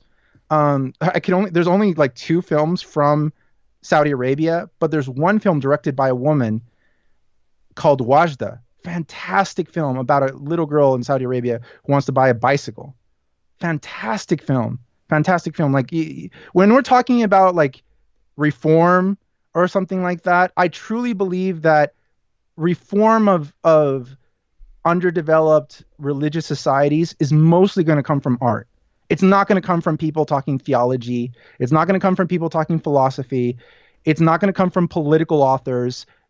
A political Western author in the UK or the US or Canada writing a book about theology and philosophy in English is not going to resonate or even get to really the average person who's living in Saudi Arabia or Afghanistan or Iraq or things like that. The real change there is going to come from artists, and people mainly consume TV shows, movies, especially in countries like this where most of the population is illiterate, like Afghanistan, right? Or Pakistan. Very large quantities of people are illiterate. I recently saw a film based on a book that I also read called The Patience Stone by an author called Atiq Rahimi, who's from Afghanistan and moved to France. And he wrote a novel called The Patience Stone. I won't go into all the details about it. It's a fantastic book about this woman who's taking care of her husband who's in a coma. It's an amazing book. And then there's a movie made where he's the author himself, Atiq Rahimi, is the director. Beautiful film as well. Amazing. There's so much to learn there. It's not just beautiful, but you can learn and see things about the customs and cultures and the oppression of women and where they stand in the eyes of men, etc.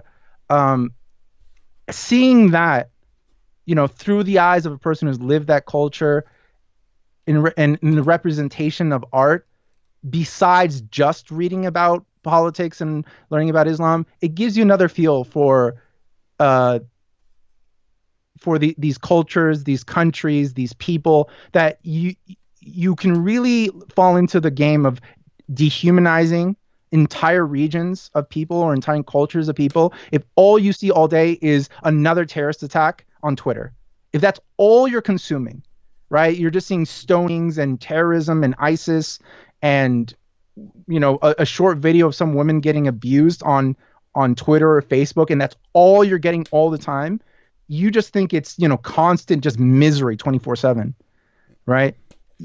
You have to also see some of the beauty coming from these places, and some of the beauty is represented in very traumatic and dramatic ways, right? It's not fluff, right? Like the movies I'm telling you about, they're not fluff. They tell very harsh, traumatizing stories of women and people living in these societies. But there's some beauty behind that as well, because it's very humanized. Yeah, no, I mean, okay, like that's again, people should go out and see these things. But okay, talking about Afghanistan, because I was there close to 7 years. Someone who just sees the terrorist attacks, and okay, maybe I'm at fault here because when something like that does happen, I do, share it and stuff. I But do as well. but I do as it's well because it's important as yeah, well. but Yeah. if I'm talking to someone, I said, okay, I've spoken to people on the ground there, and I've talked to them, and like, in the cities I saw this, in the countryside I saw this, and it's not like I'm making a defense of Islam or a defense of, you know, and I shouldn't have to make a defense of Islam. Like, let's say, not making a defense of, of the Salafi, Wahhabi, fundamentalist, very literal version of Islam. It's just I'm saying, okay, there is another side there. Like you also have to look at the people. You have to look at how your decisions affect them. Like the people in Kabul were happy that NATO was there. Once they started seeing electricity come back on, once they started seeing schools being built, once they started seeing these kind of things, they were happy that you had people there. But when you try to talk about that, you get from both sides. Either I'm a stealth jihadi or I'm a right-wing neocon that wants to build empires. It's like, no, we can talk about these. It's like anything else. We can talk about these things, and it's not just talking about it saying, well, they're all a bunch of terrorists there, or okay, the thing sorry, I'm just rambling a little bit. The thing when I went to Haiti, we got there and we were told by the Canadian government, this is what you have to do. They were our client, right? But then when we started doing the work for these, like we built temporary offices, which are still running, 8 years later, for the Ministry of Health, the Ministry of Agriculture. We used to call it the Ministry of Bribes because it was called the Ministry for the Reconstruction of Haiti. That was basically funneling money for the Clinton Foundation, but whatever, let's not get into that. But we built these offices, right? When we got there, we were told by the Canadian government, this is what you have to do. No one bothered to speak to anyone at these ministries to require what they needed. So I was responsible for the IT. So I'm getting the IT section set up based on what the Canadian government gave me. Then when we were doing it for the Ministry of Health, they're like, okay, can you do this for us? Can you do that? Like they wanted their servers to be able to talk. Like no one in the Canadian government went and spoke to them to say, okay, what do you need as far as IT? They just said, okay, go give them a network that works. And I said, well, no, they just need a network that works so that people can get on the internet, do their research, do their work, put their files in. But there was no talk of connecting the network I was building to the existing network that was already there, so that they could port data over, or they could. There was none of this talk. It was just right. And so when they asked me to do it, I had to go back to the Canadian government and say, well, they want me to do this. It's going to, you've budgeted $100,000. It's going to cost me $150,000. I need that extra $50,000, right? So it's getting back to what you're saying. Like no one really, when you're talking about places like Afghanistan or any of these places, like even North Korea, not that there's much that comes out of it, but watching a movie from someone who's South Korean, or reading like the book, Yeonomi's Park's book, In Order to Live, or reading books from people who are there, like reading those things, reading that kind of stuff. That's how you're going to inform yourself. Like watching the news, getting your news off Twitter or getting your news off Facebook is not going to give you an insightful look at any of these places. Well, I'll give you maybe this is the last story I'll tell you to keep it short, but a little bit long. But you've heard of Nadia Murad, right? Yeah. you've heard that she's a Yazidi woman who was a sex slave kept under ISIS, Yes. and she escaped and now is living in the West, right? Yeah. She won the Nobel Prize recently. Hmm. She's very famous now. Do you know how she escaped? There was a Muslim family in Syria that took her in and helped her escape. Right, exactly. And it's very important to know the whole story because it's one of the worst situations that a human being has probably lived in within our lifetime. Yeah.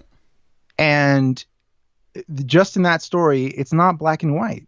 So this woman who's Yazidi, which is an ethnic group and religion, mainly a religion among the ethnic Kurds who are called Yazidi, Yeah. they were invaded by ISIS, abandoned by Kurdish forces, and her village was wiped out. They took all the people from her community. They killed all the men. They kept the women, and they would sell them off from ISIS fighter to ISIS fighter, and they would just rape them and then pass them along to another person. Right? We could go into the details as I've read the book. The book is called The Last Girl. Yeah, it's Some of the pretty. most hurt. It's pretty It's horrific. very graphic. It's very graphic. It's very hard to read for anybody. But at some point, she's left in the home with another ISIS fighter who's going to rape her, and he steps out and he doesn't lock the door, and she leaves. But the question is, where does she leave to? Right? Where does she go? Because she's in ISIS territory. And if she knocks on some random door, those people could be sympathetic to ISIS, hate Yazidi, and then turn her in. But she has to do something, right? She can't just be walking around all night. So she knocks on a door, explains who she is, that she's a Yazidi woman, and she was being kept as a sex slave. Already being kept as a sex slave, you know that you're seen as kind of lower than human, right? As in a lot of these cultures. She is brought into this family's home. Luckily, they're not sympathetic to ISIS, but they are Sunni Arabs versus her that she's Kurdish Yazidi. Different religion, different ethnic group, different language, although I believe she spoke Arabic a little bit. Mm-hmm. And they devise a plan to get her out of ISIS territory and get her into Kurdish territory. And the plan is that she is going to use the ID of an Arab Sunni woman, but she's going to wear a face veil so she doesn't match the picture. But ISIS fighters don't usually lift the face veils of Sunni Muslim Arab women, right? Yeah. It's considered very disrespectful. It's considered haram. They probably won't do it, but they might. They might. And if they do and she doesn't match the photo, she could get killed, and she could get killed with the people she's with. And she's going to leave that area by saying she's the wife of one of these Sunni Muslim guys that she is staying in the home in. They're going to put her in a car. They're going to say, I'm taking my wife to visit her uncle or aunt that's outside, the city. So he's taking a risk. If he's caught, he could get killed and his family could get killed besides her. Yeah. No, they get through, right? And then did you read the book as well? Yeah, I read it. Do you remember also that along the way, she's also worried the whole time that when she reaches Kurdish territory and she may find her family, they might kill her, right? Because a woman who has been raped outside of their culture, they technically should be killed. So she's already fearful of her life under ISIS and already trying to escape back to her family who might kill her for being raped. Right? So this is a very bad situation, Susan. Actually, I just want to touch on that. Sorry, yeah. I don't want to, because what you brought up there, I don't know if you read this series of reports by this Rukmini Kalyamaki. She's a journalist. Oh, I know her. I know she did a series of podcasts on ISIS, but I haven't heard it. It's actually one of those things. They actually bring up that point where a lot of the younger generation was telling the elders when some of these women were coming back, and the girls and women were coming back after being raped and being sex slaves. There is a huge stigma attached to them, and like they were almost like the untouchables in the caste system in India, right? But a lot of the younger generation, the guys said, no, these are our sisters. This is no fault of their own. We Right. want to bring them back and we want to welcome them back. So a lot of the younger generation was fighting it back against this to Well, try. also in credit to the at least the I mean it's credit where as much as you can give considering the very archaic kind of rule, but the elders and the religious leaders of the Yazidi Yeah. passed a general, I guess you could call it fatwa or rule. I don't know what they would call it, but a general fatwa that said that the women who were raped under ISIS were forgiven, that they should not be killed. Yeah. Right? It wasn't, they weren't enforcing that general rule that existed before this situation. So her life wasn't in danger. But the man who was with her, the Sunni Arab who was living under ISIS, who was risking her life to bring her to Kurdish territory, back to her family, said, like, she even said, like, maybe you should go back home. He said, I won't abandon you until I'm sure you're okay. And up until, like, she finds an aunt, I think, or some family, that he eventually heads back. Nadia Murad says at the end of the book that later she found out that what had been done, that this family had helped her, was discovered by ISIS, and he was killed and some of his family was killed. And that guy helped out a person, wasn't of his tribe, wasn't of his religion, wasn't of his country, wasn't of his ethnicity, risked his family's life, and they were killed for it. So that story is usually shared online as just like, look at the evil that is done by Sunni Arabs and ISIS in the Middle East. But within that story that you would really have to read the book to understand is also probably one of the most heroic stories I have ever read. Yeah. And when you read a book which has the most horrific, demonstrable, demonic kind of actions from human beings that have occurred in the new 21st century, and then within that there's also probably one of the most heroic stories you could read. Life is not simple. It's not simple enough to just say, Muslims are evil, end of story. It's not. It's not simple. It's not summarizable to a tweet. No. Or a headline. There's a lot more involved. And that's why I always make the effort, although it's really hard and it's hard to find the time to actually read these books like you do. And most people don't. And most people just see headlines and just see tweets and just see, YouTube clips that last 5 minutes or something like that. And I'm sorry to say that you don't understand the topic and you don't understand what's going on. And it's very hard for you to formulate an opinion based on just that. And I mean, yeah. And when you're doing that, I mean, you can't even say skimming the surface because it is so utterly superficial. That I'm skimming the surface. Yeah, there's so much going on. Yeah. I mean, every country you could spend a lifetime trying to study. Just one. If you just decided to study Egypt, you could spend the rest of your life trying to understand it. Right? I'm skimming the surface. The rest of the people, they're not skimming the surface. They don't, they haven't even seen the book cover yet. Yeah, I mean, they're reading they're hearing about the title of a book from somebody. They haven't even seen the jacket. Yeah, exactly. And then they'll bring that book up in conversation because they heard you and I right. talking about it. And it's like, right. They don't get pressed on. Well, this is why I make the effort. I don't want people to hear what I have to say in my opinion. I try to make the effort to push out information for people to consume. Watch this movie, read this book, listen to this person, read this art, something beyond not just, I'm going to tell you what's what, which a lot of these people do. A lot of, people who are very much admired, someone, for example, like Majid Nawaz, I'd say, I don't see him recommending a lot outside of his own opinion. Sorry to say, but I don't see him doing that. I don't see him saying, read this book, follow this person, consume this other media. It's always like, here's my opinion. This is what you need to know. Yeah. That's not enough. No. That's not enough. I would never say my opinion is all you need to know. If anything, I just want to be the person to reference something for people to consume, a reference point to, oh, that's an interesting book. Lalo mentioned Nadia Murad. Lalo mentioned Atik Rahimi in this podcast. And I'm going to go out, I'm going to watch that movie. I'm going to read this book. I'm going to do some extra work. I like that. I like when I listen to a podcast and I get to write down like 5 book titles that I could read. That's what I go there for, because you're not going to get just not just the whole picture, but you're not even going to see the book jacket from hearing a conversation. It's only a little piece of the puzzle. Yeah, totally. And on that note, I have taken up a lot of your time. Thank you very much. You've been very Yeah, generous. how dare you, Yeah, Bate? How dare how you? dare I? Maybe like at one point or other in the future, you can come back on and we can talk. We can argue about Star Trek and Star Wars. Um, Oh man, I hope you got 5 hours for that.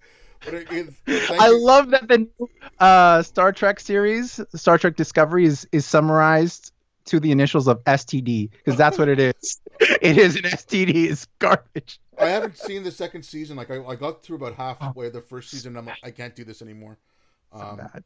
but yeah, I heard the second season is getting a little better. Maybe I might give it No, a try. it's getting worse. Okay, we'll do another Anyway, podcast about that someday. anyways, But do you want to give out your social media stuff or where people can see you? and find me on is called Lalo Dagach. Whether it's my podcast, Lalo Dagach podcast, my Twitter is Lalo Dagach.